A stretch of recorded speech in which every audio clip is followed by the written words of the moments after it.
when dental root canals is applied, if you have caries and it is very near to the nerve of the teeth, we have to clean the infected site, I mean caries, and if the nerve is open, to prevent the tooth, we have to go for dental root canal treatment.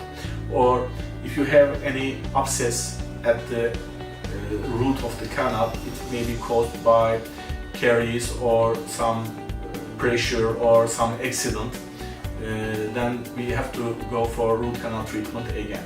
At root canal treatment, the nerve is cleaned and the root of the tooth is prepared for root filling material, and then on the top the filling is done.